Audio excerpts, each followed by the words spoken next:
Get out pen and paper ready for her masterclass format with real, raw, and unconventional training. Here's your host, Diana Dentinger. Hey, here we are today talking about procrastination. Want to talk about it today, or should we put it off till tomorrow? Procrastinus, from Latin. Pro means forward, and crastinus means tomorrow. So it's just forwarding things, putting them forward to do tomorrow. So today I'd like to give you these 3 ways to stop putting off the unpleasant, because what we usually do is we procrastinate the things that we don't enjoy. Okay, this is going to be a whole different take than what you can WikiHow to get over procrastination, because I really firmly believe that when Einstein said that you can't solve a problem on the same level of consciousness as the problem, that we really need to take this procrastination issue, if you want to call it that, to a whole different level, a whole different perspective, something refreshing. So the reason why you would want to, let's say, overcome procrastination is because you want to feel more productive. There's a lot of self-confidence when you get your stuff done and you're feeling like you're on the ball. Okay, so either it is getting more done in less time, or getting all those things on your to-do list checked off. You know why you want to avoid procrastination or stop doing procrastinating, okay? The very first way that I propose is, first off, change the languaging and befriend procrastination. Befriend, actually, time. Because time is there in the recipe of all the things you're doing, all the things you have to do, okay? I'll tie together these 3 concepts at the very end.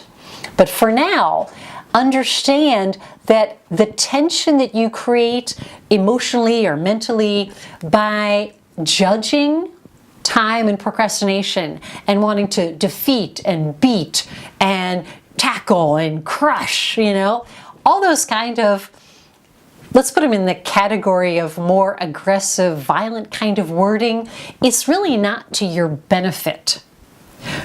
So the reason why I say befriend both time and procrastination is to be relaxed with those concepts.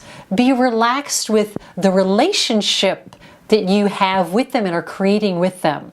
Like I said, I'll tie these together at the end. The next is find meaning in the task. So instead of putting it on yourself, look at all the things that you have to do and find the meaning, like what empowers you about doing that certain task. What's the meaning that it has? Like, why is it important to you? Why is it important to someone else? You might call it finding the purpose, the reason why you're even doing that task in the first place. And a lot of things, just with that kind of observation and perspective, you'll find that you can take them off the list because they're not priority, they're not meaningful for anyone really. They're not going to shift any kind of either productivity or self-pride in a positive way or really help anyone. They're just like busy stuff. When you find the meaning, then that actually leads to the third way, is that then you can focus on what is, use the word priority. Focus, and I said these in other podcasts, focus actually comes from the word fuoco, which is fire.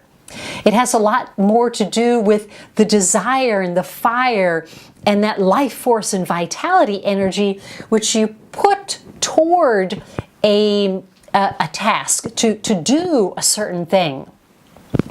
If you are multitasking, that's what they say, then the focus is less because the amount of energy, fire that you put into all these things at the same time actually diminishes. So you have this life force energy, this fuoco, this fire, and then if you put all that fire into one thing is when you're focused, which means you're lit up, you've got the energy, and chances are it'll probably get done faster, more effectively, with better results. Now, how I'm going to tie these together is with a very simple diagram. So, and this is, let's put the task in the middle. And what I've done on a piece of paper is I've created the triangle. 3 is a very important number because in our biology, 3 represents life because it is father, mother, child. We are here because of that triangle. Father, mother, child. 1 plus 1 equals 3. Okay? So you have a task that's in the middle in this diagram with you at the top of the triangle. So it's you and your relationship with the task, which is you finding the meaning in the task. Why is that important for you or for someone else? And in the triangle on one side, I have time. So when I say befriend, that is you and your relationship with time. If you're always saying things like, I don't have enough time, you and your relationship with time could be something to examine.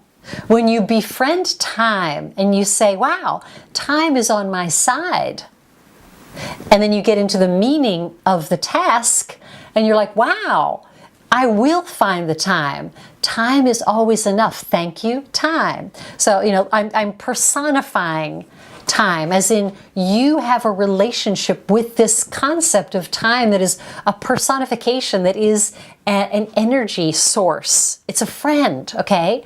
When you start thinking the time's on your side, it's more probable that then you and time and the task collaborate.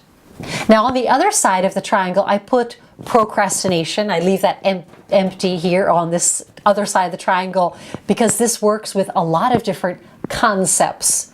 Time is a concept, procrastination is a concept, right? It means different things to everyone. It's a generic kind of word. So even when you befriend you and procrastination, you befriend procrastination. And you say, oh, maybe there's a greater reason why procrastination, you're asking me, or you're pushing me, or you're urging me, or you're enticing me to put this off until tomorrow. You, me, and the task, there's a collaboration. Now, has it ever happened to you, in all honesty, that you have put off doing something, and thank goodness, because actually the pieces of the puzzle of how to do it better, more effectively, they actually came together later, as in tomorrow, as in that day that you finally went and said, task, you and I are going to collaborate today, we're going to do it. That this collaboration between you, procrastination, and task on your side, because you've befriended them, have created a triangle, if you want, of trust. This is what I say, or this is my interpretation of Einstein, taking things to a different level. If you're down, browbeating yourself about the task, not feeling like you have enough time, that procrastination is the enemy, you're really doing harm to yourself, your productivity, your energy level, your mood, your attitude on life, where there are so many more advantages in these 3 ways to, let's say, stop putting off the unpleasant, is befriend time and procrastination, trust that there's a collaboration between you 3, find the meaning of the task, so then the fire comes, the energy comes, the desire comes to complete the task. So you feel empowered that you're in charge of your life, that you're in control of what you're doing and how you're doing it. And then this creates, let's say, an energy vibration to become more productive in a harmonious way. Enough of all that languaging that tends toward less harmony, more fighting, more defeating.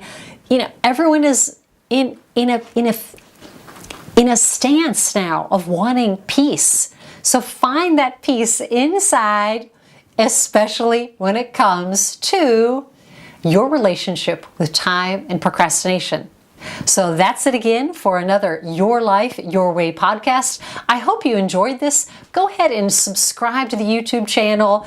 Subscribe to download these either on iTunes or Google Play, and have fun. Leave a comment. I'd love to hear from you and your reflections on Your Life, Your Way podcast. You just reached the end of another exciting Your Life, Your Way episode. If you like what you heard and want more, why not hop over to DianaDentinger.com and get fantastic and free audios, PDFs, and checklists to help you get more out of your life today. Be sure to check back next week for another amazing show.